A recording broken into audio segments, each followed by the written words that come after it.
الرجيم من همزه ونفخه ونفسه ربي أعوذ بك من همزات الشياطين وأعوذ بك ربي أن يحضرون رب اشرح لي صدري ويسر لي أمري واحلل عقدة من لساني يفقه قولي آمين يا رب العالمين. السلام علیکم ورحمۃ اللہ وبرکاتہ. جزاکم اللہ خیرن. جی ماشاءاللہ آپ کافی دیر سے بیٹھے ہیں اور مجھے بڑی خوشی ہے آپ اس ایونٹ میں شریک ہوئے ہیں. ظاہری بات الحمدللہ یہ آپ کے اندر کی کریونگز ہیں, آپ اسلام سے محبت کرتے ہیں, اس وجہ سے آپ الحمدللہ یہاں پہ بیٹھے ہوئے ہیں. بات شروع کرنے سے پہلے بس ایک چھوٹی سی گزارش کرنا چاہوں گا, وہ یہ کہ مجھ سے پہلے طاہا بھائی نے بات کی, محمد علی بھائی نے بات کی, اور کچھ باتیں ہو سکتا ہے میں بھی آپ کے سامنے رکھوں, اور میرے بعد انشاءاللہ وجی بھائی بھی کوئی بات آپ کے سامنے رکھیں گے. میرے ٹیچر نے مجھے ایڈوائز دی تھی, مجھے بتایا کرتے تھے کہ بیٹا جو تم سیکھتی ہو نا اس کو عمل میں لے کے آ جاؤ. ایک بات تو یہ ہے کہ الحمدللہ جب ہم بھی بیٹھتے ہیں ایسی مجالس میں جہاں پہ دین کی بات ہوتی ہے ہمیں بڑا مزہ آتا ہے, کیونکہ اللہ کی بات ہے, اللہ کے رسول کی بات ہے, دین کی بات ہے, تو الحمدللہ مزہ آتا ہے. لیکن اگر ہم صرف اس مجلس کی حد تک اس بات کو رکھیں, صرف سبحان اللہ الحمدللہ اللہ اکبر کہہ دیں اور پھر گھروں کو ایسے ہی چلے جائیں, تو پھر بات نہیں بنے گی, چینج نہیں آئے گا. چینج تب آئے گا کہ جب آپ کو لیٹ سے 1 گھنٹہ 2 گھنٹہ 3 گھنٹے جتنی بھی دیر آپ بیٹھے ہیں, آپ کو لیٹ سے ایک چیز بھی سمجھ میں آئی ہے, اس کو آپ عمل میں لے کے آئیں. اور میں دعوے سے کہہ سکتا ہوں الحمدللہ ہمارا دین یہ تاثیر رکھتا ہے کہ اگر آپ ایک چیز بھی سمجھ گئے صحیح طریقے سے, آپ کی کامیابی کے لیے کافی ہے الحمدللہ. تو میں پھر اس گزارش کے ساتھ اپنی بات شروع کروں گا کہ انشاءاللہ اس نیت کے ساتھ ہم یہاں پہ بیٹھیں کہ ہم نے کچھ نہ کچھ لے کے جانا ہے اپنے ساتھ اور اپنی زندگیوں میں عمل کرنا ہے انشاءاللہ. بات شروع کرتا ہوں ابن رجب رحمہ اللہ کے ایک واقعے کے ساتھ. ہمارے ہاں کچھ کنفیوژن بھی ہے. جب میں بھی دین پہ آ رہا تھا مجھے یہ ایسا لگتا تھا کہ جب میں دین پہ چلوں گا تو ہو سکتا ہے کہ میں زندگی کو انجوائے نہیں کر سکتا, میں اچھا کھا نہیں سکتا, اچھا پہن نہیں سکتا, میں اچھی سواری پہ سوار ہو کے میں ڈرائیو نہیں کر سکتا. لیکن وہ میری غلط فہمی تھی. دین کبھی بھی آپ کو دنیا کمانے سے روکتا نہیں ہے, کمائیں خوب کمائیں. ابن رجب رحمہ اللہ کے بارے میں ہمیں پتہ چلتا ہے کہ ایک دفعہ انہوں نے سفید کپڑے پہنے تھے, بڑے خوبصورت کپڑے تھے, اور سفید گھوڑے کے اوپر وہ سوار ہو کر جا رہے تھے. بڑا خوبصورت گھوڑا تھا اور انہوں نے سفید پگڑی باندھی ہوئی تھی اور بڑی اچھی خوشبو آ رہی تھی ان سے. تو ہوا کیا کہ جب وہ اپنی سواری کو لے کے آگے جا رہے ہیں, آگے دیکھتے کیا ہے کہ ایک یہودی ہے. یہودی فقیر تھا, غریب تھا, اس کی حالت ٹھیک نہیں تھی. تو کہتا کیا ہے ابن رجب رحمہ اللہ کو کہ تمہارا دین عجیب ہے. تمہارا دین تو کہتا ہے الدنیا سجن المؤمن و جنت الکافر, کہ یہ دنیا مومن کے لیے تو جیل خانہ ہے اور کافر کے لیے جنت ہے. لیکن یہاں پہ تو میں الٹا دیکھ رہا ہوں, مزے تو آپ اڑا رہے ہو, کپڑے تو اچھے آپ نے پہنے ہوئے ہیں, اور میں دیکھو کتنی خستہ حالت میں ہوں. یہ تو الٹا معاملہ ہے. ابن رجب رحمہ اللہ نے بڑا زبردست جواب دیا, غور سے سنیے گا. کہتے ہیں what is waiting for me, جو میرے لیے جس چیز کا مجھے انتظار ہے اگر اس کے ساتھ میں کمپیریزن کروں تو یہ میرے لیے قید خانہ ہے. مثال کے طور پہ ایمان والوں کے لیے اللہ تعالیٰ نے کیا تیار کر کے رکھا ہوا ہے؟ جنت تیار کر کے رکھی ہوئی ہے. تو اس دنیا میں بندہ جتنا مرضی امیر ہو, ملٹی بلینئر ہو جائے, ملٹی ٹریلینئر ہو جائے, جنت کے ساتھ کمپیریزن کر ہی نہیں سکتے آپ. تو جو چیز میرا انتظار کر رہی ہے اگر اس کے ساتھ میں کمپیریزن کروں میں ابھی بھی جیل میں ہوں. اور اگر تو ایمان نہیں لے کے آیا تو جو چیز تیرا انتظار ادھر کر رہی ہے تو ابھی بھی جنت میں ہے. بات سمجھ میں آئی ہے آپ کو؟ تو کافروں کے لیے کیا ہے؟ کافروں کے لیے تو جہنم ہے نا، تو اس کے لیے یہی جنت ہے۔ تو بات سمجھ میں یہ آتی ہے کہ الحمدللہ دین آپ کو دنیا کمانے سے نہیں روکتا، لیکن میں ایک حدیث کی طرف آپ کی رغبت دلانا چاہتا ہوں۔ آپ اس وقت کو یاد کریں۔ آپ کچھ کہنا چاہتے ہیں؟ آپ ہاتھ کھڑے کر رہے ہیں۔ اچھا، بائی دا وے، نبی کریم صلی اللہ علیہ وسلم بیٹھے ہوئے ہیں اور آپ کے آس پاس کبار صحابہ ہیں، ابو بکر صدیق، عمر بن خطاب، عثمان بن عفان، علی بن ابی طالب رضی اللہ عنہم اجمعین۔ اب رسول اللہ کیا فرماتے ہیں؟ کہتے ہیں یوشک ان تداعى علیکم الامم، اے میرے صحابہ ایک وقت آنے والا ہے کہ دنیا کی قومیں تم پر ایسے ٹوٹیں گی جیسے بھوکے دسترخوان پہ ٹوٹتے ہیں۔ اب آپ کو پتہ ہے کہ جب کوئی بھی بندہ کھانا کھانے کے لیے آتا ہے اور سامنے اس کے کھانا ہوتا ہے تو کھانا بھاگتا تو نہیں ہے نا، کھانا تو ادھر ہی پڑا رہتا ہے۔ تو اے مسلمانوں، تم اتنے کمزور ہو جاؤ گے کہ تم لوگ بھاگ بھی نہیں سکو گے۔ تم پر ایک ایسا وقت آئے گا جیسے بھوکے دسترخوان پہ ٹوٹتے ہیں، اور یہ صحابہ اکرام کے اوپر بہت بھاری بات تھی، وہ بہت پریشان ہوئے۔ صحابی کہتے ہیں وَمِن قِلَّةٍ نَحْنُ يَوْمَئِذٍ یا رسول اللہ، کہ اے اللہ کے رسول کیا ہماری تعداد اتنی کم ہو جائے گی؟ ہم تو 313 تھے، ہزاروں پہ بھاری ہو گئے اللہ کی توفیق سے، ہم 313 سے بھی کم ہو جائیں گے۔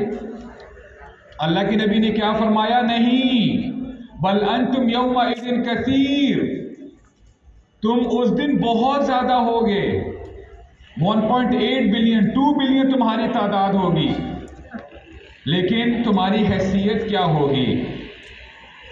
کا غصہ السیل، آپ نے دیکھا ہوگا کہ جب سیلاب آتا ہے اس کے اوپر کچھ جھاگ ہوتی ہے، دیکھنے میں تو بڑی بھاری لگ رہی ہوتی، لیکن جب آپ اپنا ہاتھ اس پہ ڈالتے ہو کوئی ویلیو نہیں ہوتی، اس کی کوئی ویلیو نہیں ہوتی۔ اے میرے صحابہ، تمہاری وہ حیثیت ہو جائے گی، اور یہ کیوں ہوگا؟ کیونکہ تمہارے اندر ایک بیماری آ جائے گی، اور یہ بھی بتایا وہ بیماری کیا ہے؟ وہن، حب الدنیا و کراہیت الموت، کہ تمہارے اندر اس دنیا کی محبت آ جائے گی اور تمہیں موت سے نفرت ہو جائے گی۔ ہر بندہ اپنے گریبان میں جھانکے ایک لمحے کے لیے پلیز ذرا سوچے کہ ہم کہاں پہ کھڑے ہیں، ہمیں اپنی دنیا کتنی پیاری ہے۔ ابو حازم رحمہ اللہ، ان کے پاس سلیمان بن عبد الملک خلیفہ آتے ہیں اور سوال کرتے ہیں ابو حازم سے، کہتے ہیں یا ابا حازم ما لنا نکرہ الموت، اور یہ ہمارا سوال بھی ہے کہ اے ابو حازم کیا وجہ ہے کہ ہمیں موت سے نفرت ہے، ہم مرنا پسند نہیں کرتے؟ تو ابو حازم کیا جواب دیتے ہیں؟ کہتے ہیں لِأَنَّكُمْ عَمَّرْتُكُمْ دُنْيَاكُمْ، اے سلیمان تمہیں یہ دنیا اس لیے اتنی پسند ہے کیونکہ تم نے یہ دنیا ایک ایک اینٹ رکھ رکھ کے بنائی ہے، تم نے بڑی محنت کی ہے۔ ایک اسٹوڈنٹ جو ہوتا ہے، طالب علم، وہ کیا کرتا ہے؟ راتوں کو جاگتا ہے، پڑھتا ہے، محنت کرتا ہے، پھر جب وہ پاس ہو جاتا ہے پھر وہ رات دن ایک کرتا ہے کہ اچھی جاب ملے یا اچھا بزنس سیٹ اپ کرے، اور جب جاب لگ بھی جاتی ہے تو جہاں پہ 9 to 5 8-9 گھنٹے دینے ہوتے ہیں، بندہ 15 گھنٹے لگاتا ہے تاکہ اوور ٹائم ملے، تاکہ وہ اپنا اچھا فورچون بنا سکے، اچھی پراپرٹی خرید سکے، اپنا گھر بنا سکے، شادی کر سکے، اپنے بچوں کے فیوچر کے بارے میں سوچے، اور بڑی محنت کرتا ہے، ایک ایک کر کے اینٹ لگاتا ہے۔ تو یہی ابو حازم نے بتایا لِأَنَّكُمْ عَمَّرْتُكُمْ دُنْيَاكُمْ وَخَرَّبْتُمْ آخِرَتَكُمْ، تم نے دنیا میں بڑی محنت کی ہے اور ایک سلطنت قائم کی ہوئی ہے، تمہارے پاس اچھا گھر بھی ہے، تمہارے پاس مال بھی ہے، لیکن تم نے اپنے اگلے جہاں جو کہ تمہارا اصلی گھر ہے ادھر ایک اینٹ بھی نہیں لگائی. اسی لیے جہاں پہ تمہاری ساری محنتیں ہیں تم اس جگہ کو چھوڑ کے جہاں پہ کچھ نہیں ہے وہاں پہ جانا پسند نہیں کرتے، اس لیے تمہیں موت سے نفرت ہے. اور میرے بھائیوں، ایک حدیث میں آپ کے سامنے رکھتا ہوں جس سے میں نے بات شروع کی تھی. خدا کی قسم ہمارے دین میں یہ تاثیر ہے، ایک آیت یا ایک حدیث بھی ہمیں سمجھ میں آ جائے، ہم عمل کرنے لگ جائیں، ہماری کامیابی کے لیے کافی ہے. اگر آپ دیکھنا چاہتے ہو کہ کیا کمپیریزن ہے اس دنیا کا اور آخرت کا، تو ذرا سنیں ہمارے نبی کیا فرماتے ہیں. ہمارے نبی نے فرمایا صلی اللہ علیہ وسلم، مَا الدُّنْيَا فِي الْآخِرَةِ إِلَّا مَثَلُ مَا يَجْعَلُ أَحَدُكُمْ إِصْبَعَهُ فِي الْيَمِّ فَلْيَنظُرْ بِمَا يَرْجِعُ. کہ دنیا کی اور آخرت کی مثال تو ایسی ہے جیسے تم میں سے ایک شخص سمندر کے اندر اپنی انگلی ڈالے، اپنی انگلی کو سمندر میں ڈالے اور دیکھے اس کی انگلی واپس کیا لے کے آ رہی ہے.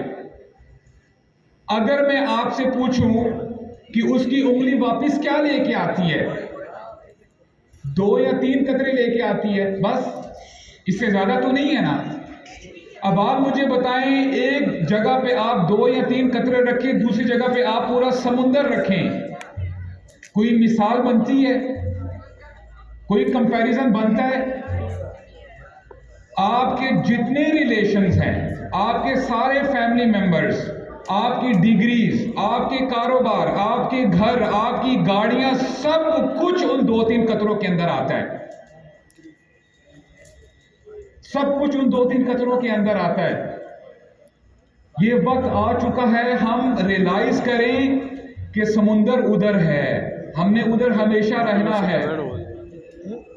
میرے خیال سے گھوم رہے ہیں، وہ کہہ رہے ہیں کہ ابو صاحب ابھی آپ چلے جاؤ، تو میں اپنی بات کو انشاءاللہ ختم کرنے کی کوشش کرتا ہوں. تو انشاءاللہ کچھ نہ کچھ لے کے جائیں. اور میں یہ بھی جانتا ہوں ہمارے نبی نے فرمایا، اور خاص کر میں ینگسٹرز کے لیے بات کروں گا جو نوجوان یہاں پہ بیٹھے ہیں. ہمارے نبی کہتے ہیں، یأتی علی الناس زمان الصابر فیہم علی دینہ کالقابض علی الجمر، کہ میرے امتیوں پر ایسا وقت آئے گا کہ دین پہ چلنا اتنا مشکل ہوگا جیسے جلتے ہوئے کوئلے کو اپنے ہاتھ میں پکڑنا. بڑا مشکل ہوگا، فتنوں کا دور ہوگا، فحاشی عروج پہ ہوگی. ایک وقت تھا غلط کام کرنے کے لیے بندہ کوئی ٹائم مختص کرتا تھا، گھر سے باہر نکلا، اپنا منہ چھپایا، چھپ کے کام کر کے آ گیا. لیکن ابھی وہ بھی محنت اتنی کرنی نہیں پڑتی، آپ سب کچھ اپنے روم کے اندر کر سکتے ہیں with just a single click، ایک کلک کے ساتھ، اور کوئی بھی آپ کو نہیں دیکھ رہا ہوگا. لیکن اس وقت بھی اگر بندہ اپنے آپ کو سنبھالتا کہ نہیں یار، یہ جوانی مجھے میرے رب نے دی ہے، میرے رب اس جوانی کے بارے میں مجھ سے ضرور پوچھیں گے، اور وہ رک جاتا ہے، پیچھے ہو جاتا ہے، تو ان کے لیے خوشخبری ہے. خوشخبری کیا ہے؟ ہمارے نبی فرماتے ہیں صلی اللہ علیہ وسلم، اصبروا، اے میری امتیوں تم صبر کرتے رہنا، حتی تلقونی فی الحوض، یہاں تک کہ تم مجھے حوض کوثر پہ ملو گے اور تم میرے ہاتھوں سے پانی پیو گے. اللہ تعالی ہمیں ان خوش نصیبوں میں شامل فرمائے. تو جزاکم اللہ خیرن جی، اللہ تعالیٰ آپ کو استقامت دے، اللہ تعالیٰ آپ کا یہاں پہ بیٹھنا قبول فرمائے. اللہ تعالیٰ نے جیسے ہمیں توفیق عطا فرمائی ہے ہم یہاں پہ بیٹھے ہیں اکٹھے ہو کے، اللہ تعالیٰ ہمیں جنت الفردوس میں ہمیں اکٹھا کرے. اللہم آمین. السلام علیکم ورحمۃ اللہ وبرکاتہ.